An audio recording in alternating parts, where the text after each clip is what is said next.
Welcome to Clariot Noir. Like, comment, and subscribe for more real scary stories.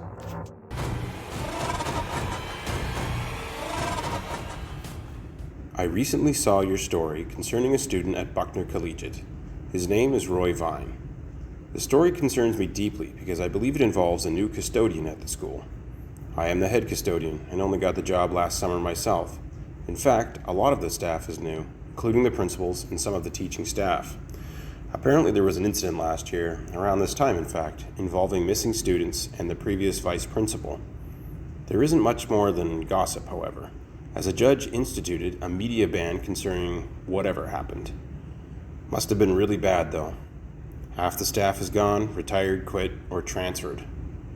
Those that remain don't talk about it. But I digress. This is about Charlotte and Roy. She's in her early 20s and never graduated high school. I didn't hold that against her. Neither did the new principal. Charlotte is quiet, polite, and completes her work silently. That's what's so surprising about her standing at the head of a darkened classroom on our night shift, teaching grammar to no one, or almost no one. I watched her through the wire-laced window at the side of the door.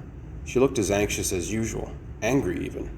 I couldn't make out what she was saying as she strode around the room, handing out sheets of blank paper. It was kind of cute at first. Charlotte was living out some fantasy. She wanted to be a teacher. Cool.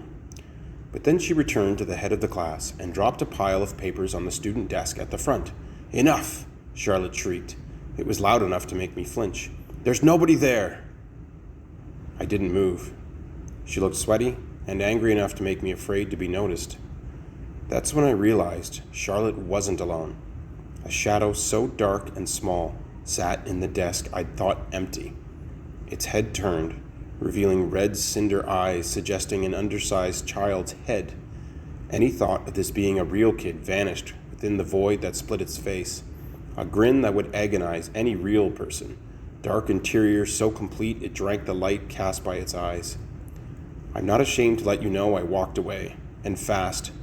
It's not like horror movies. My brain sort of checked out, and I went right back to sweeping the floor along the hallways. The shock of the experience just didn't hit me until I tried to sleep, and found that thing behind my eyelids, smiling at the despair it caused. I didn't sleep then, and haven't had better than a narcoleptic flop in weeks. I can't get that thing, Roy, out of my head. Charlotte doesn't seem overly bothered. She doesn't talk, but never did much, so that isn't new. The only odd thing I noticed on day shift is her worrying over papers, marking them up, and muttering under her breath. She's subtle about it. I think I'm the only one to notice because I saw her teaching.